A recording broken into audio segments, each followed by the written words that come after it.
Good morning. Good morning. This is Greater Gospel Temple and Inspiration of God Ministries right here on the World Wide Web. It's a wonderful, wonderful day. It's a cool day in Dallas, Texas. Someone says it's a cold day in Dallas, Texas. We're finally getting cold weather. God is good. His mercy is everlasting, and his truth endureth forever and to all generations. The Lord is good. He loves us, and I certainly love him because he loved me first. And because of me, he came down from heaven in a human body. He walked the earth, and then he sacrificed his life for me so that I can be saved. There was no sin or guile found in him because he is God himself. And I thank him, I thank him for delivering me, for setting me free from sin and shame. I thank him, I thank him, I thank him. 214-403-7563 is the telephone number.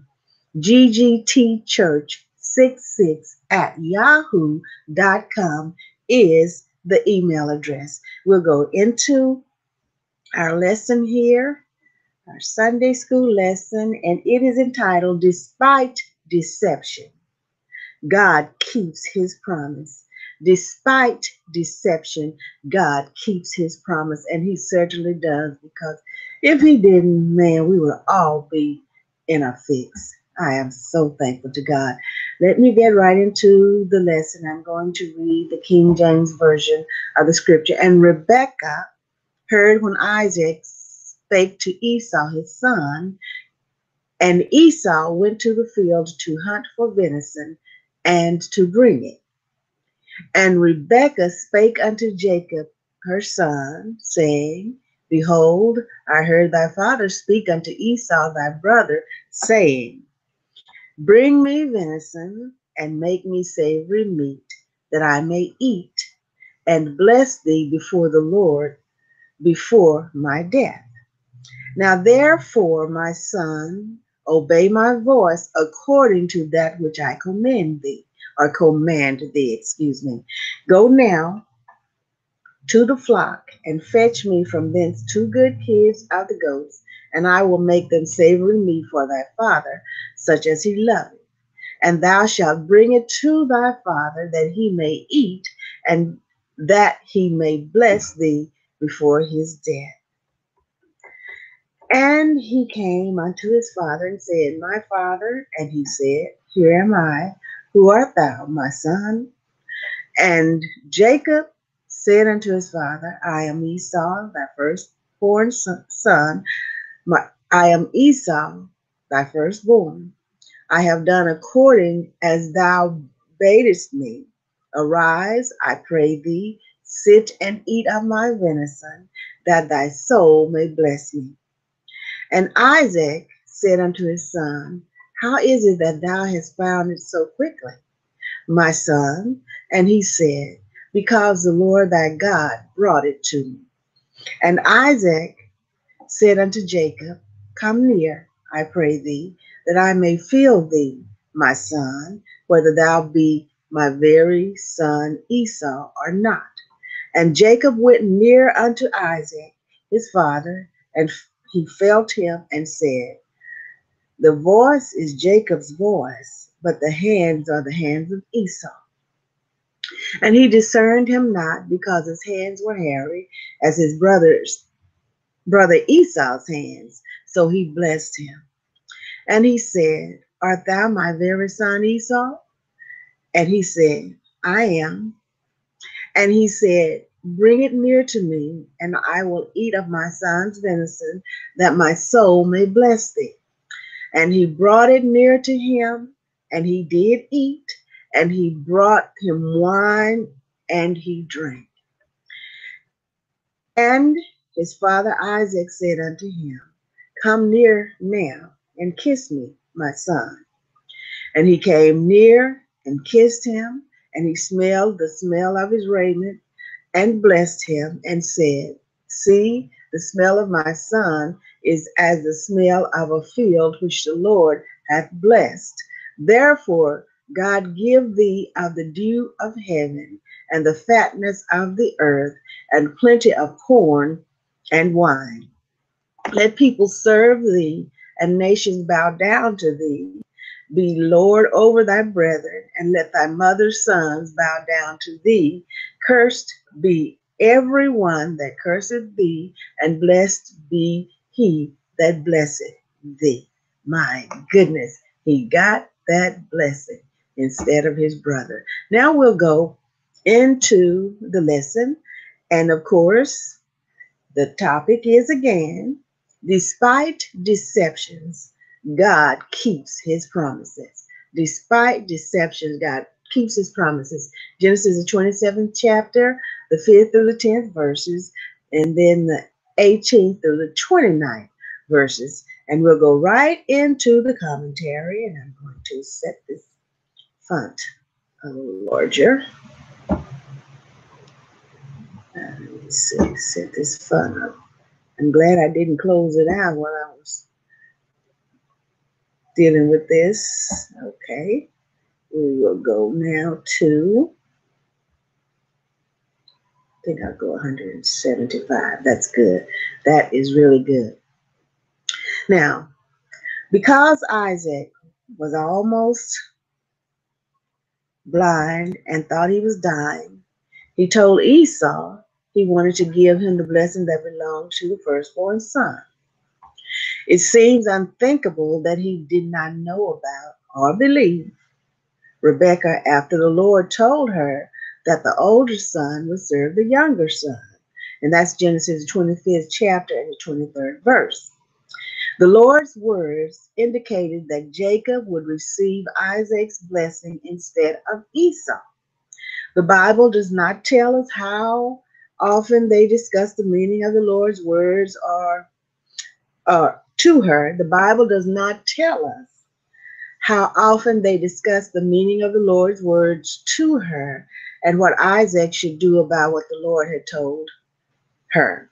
Okay? Now, Isaac may or may not have known that Esau had sold his birthright and the corresponding blessing to Jacob, but Isaac's blessing was not Esau's to sell.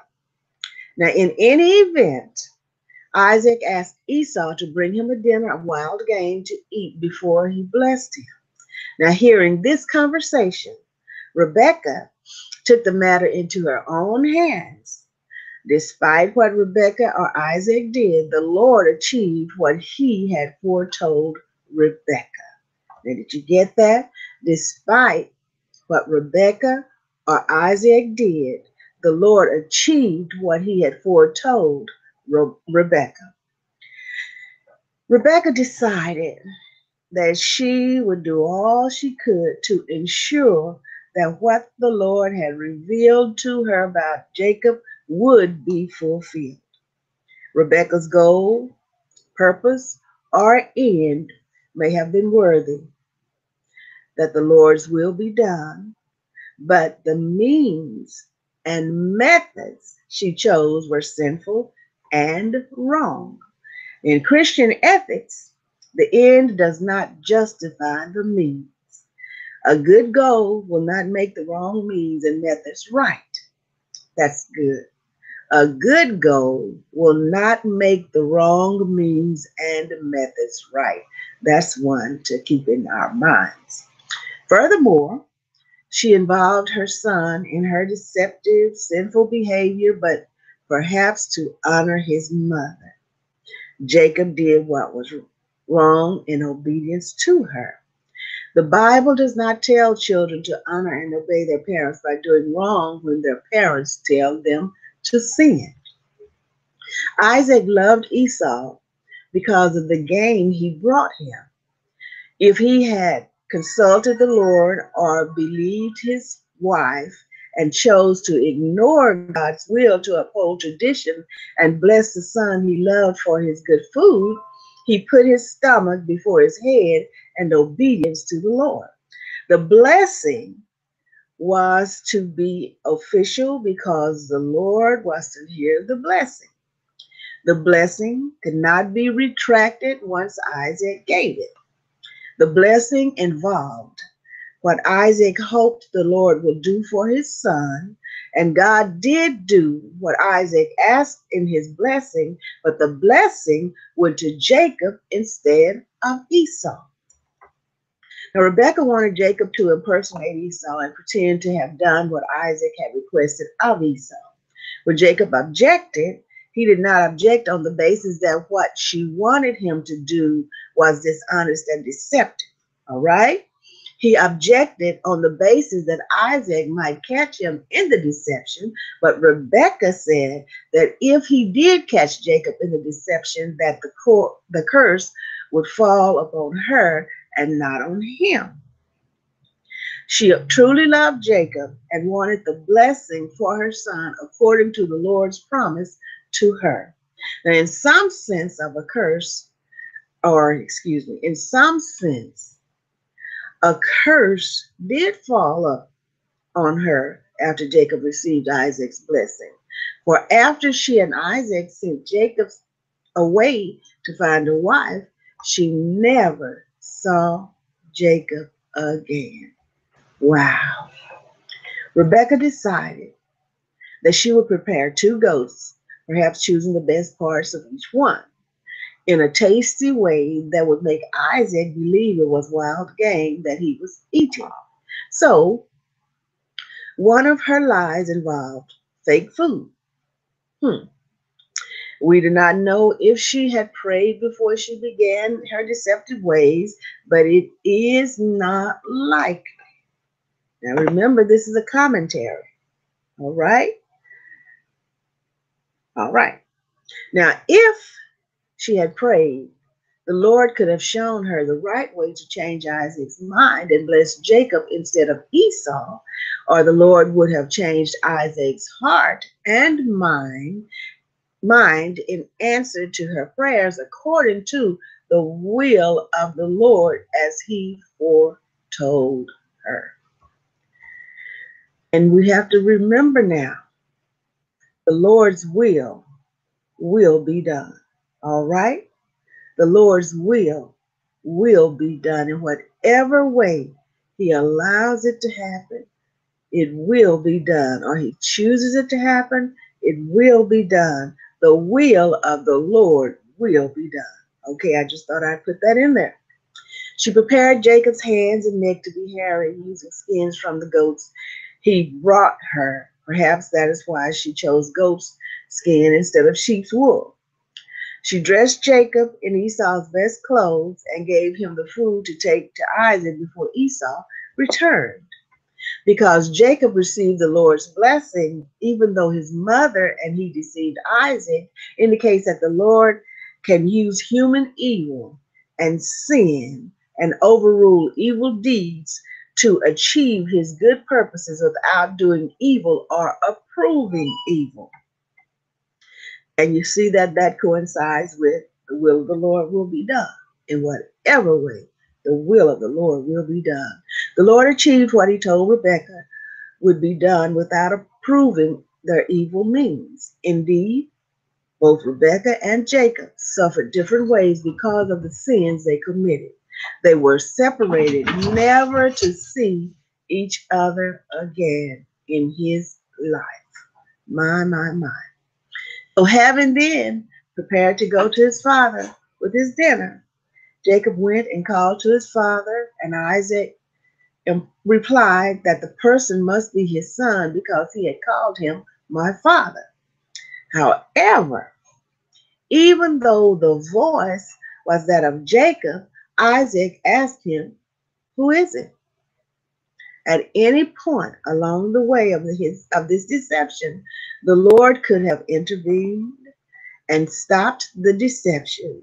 But as far as we know, God does not often stop people from committing sins and receiving the unhappy consequences as a lesson.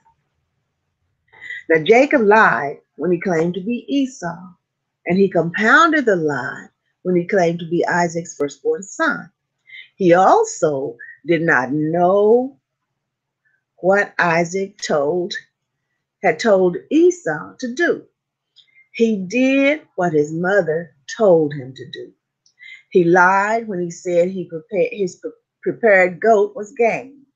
He said he wanted the blessing he had been promised, but Isaac had promised the blessing to Esau. Isaac did not suspect the deception or think about the fact that his conversation with Esau could have been overheard so that Rebekah and Jacob could have plotted to deceive him. However, the Lord intended for Jacob to receive Isaac's blessing, and he intended for Jacob and Rebekah to learn hard lessons from their lying that might make them avoid that sin in the future. God has it all worked out. He had it all worked out in all of our lives before he formed the world. It's a fact, okay? Now, from experience, Isaac knew how long it could take to hunt, prepare, and cook a meal from wild game, so he asked the normal question, perhaps also wanting assurance that even though he was hearing Jacob's voice, he was in fact talking to Esau. Jacob then sinfully invoked the name of the Lord in his deception by giving God the glory for having found the game so quickly. Despite their deception, the Lord had intended from before Esau and Jacob were born that Jacob would receive Isaac's blessing, and the Lord would have worked the situation out for good without doing wrong, except for Rebekah and Jacob's sinful interference that still achieved God's will. Now, doubting that it was his son, Isaac continued talking to Jacob. Knowing that Esau was a hairy man, Isaac wanted to touch his son. He made it clear that he was doubting what Jacob was claiming and that he wanted to give this test. Perhaps he knew the Lord's will from discussions with Rebekah over the years and planned to circumvent the Lord's will. We do not know, right? Now, probably with some trepidation, Jacob went close to his father. Isaac expressed his reason for caution and testing, for the voice was Jacob's, which might have led to Jacob's tearful confession and forgiveness by his father if he had been found out. But Jacob was probably thankful that the goat skins were good enough or a good enough substitute for Esau's hair that he passed the test, as his mother had said he would. She knew her husband. She knew what to do. She knew her husband, and she knew what to do. All right? Now, the Bible repeats the fact that in his blindness, Isaac could only distinguish Jacob from Esau by voice, touch, and smell. The son pretending to be Esau had Jacob's voice, but Isaac mistrusted his ears, and he instead chose to follow his feelings. Sometimes people follow their feelings to overcome their doubts instead of following the voice of God in the Bible. Isaac kept questioning Jacob, and Jacob kept lying to him. We have no indication that Isaac prayed to the Lord for guidance before Esau, that he would bless him, or during the time he thought he was talking to Jacob, okay?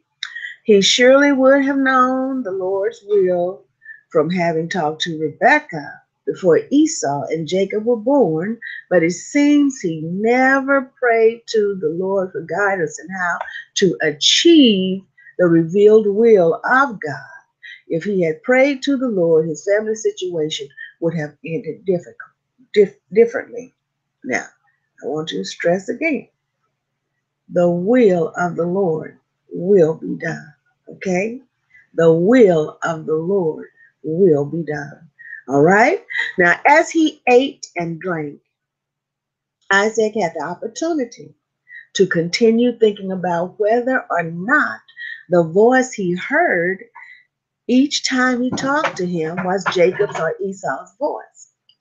Isaac probably wanted to believe that the son he was talking to was Esau and probably had no reason to think Jacob would ever lie to him, so he ignored the meaning of the sound of Jacob's voice that he heard. In one last effort to determine who he talked to, Isaac asked for his son to come near and kiss him. Once again, he would depend on his physical senses instead of the voice he was hearing that was so clearly Jacob's voice. My. That's my dog doing his thing, okay? Now, when Isaac smelled the clothing of Esau's that Jacob was wearing, he blessed him, not thinking that Jacob might be wearing Esau's clothing. Esau was wrong to sell his birthright, and Jacob was wrong to deceive his father. Isaac was wrong to try to thwart the Lord's will, and Rebekah was wrong to try to deceive her husband and involve her son in telling lies. Each one suffered the consequences of their wrong choices. Jacob would be away from home for 20 years. He would be deceived by Laban. Jacob would be let me start this again. Each one suffered the consequences of their wrong choices. Jacob would be away from home for 20 years. He would be deceived by Laban and never see his mother alive again. Esau would hate his brother and want to kill him. Isaac trembled when he learned that he had blessed the wrong son, perhaps knowing that he had disobeyed the Lord and might never see Jacob again. Despite everyone having done wrong and suffering the consequences, the Lord fulfilled his word to Rebekah after Jacob receiving the blessing. My. I need to read that again.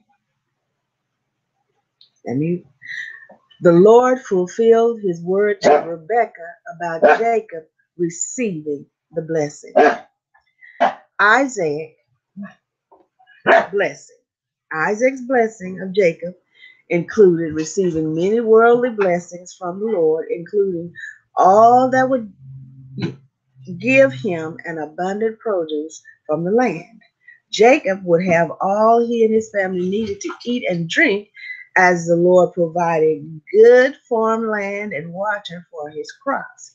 Jacob would continue in his preferred way of life as a shepherd and farmer. Remember,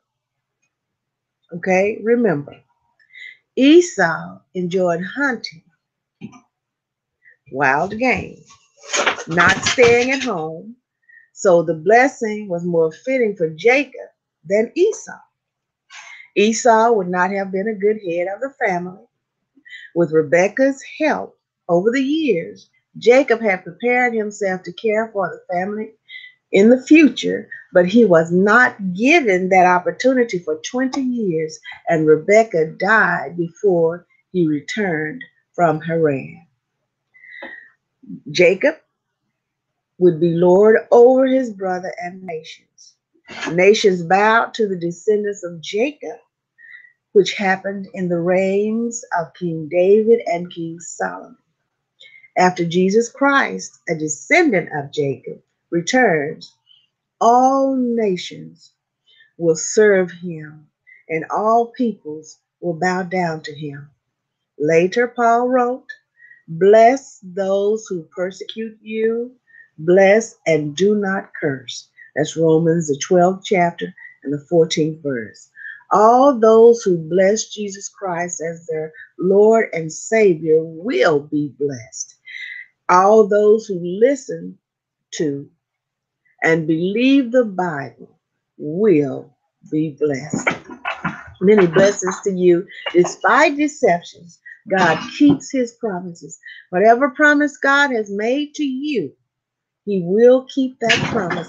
You keep yourself prepared to receive that promise. I love you.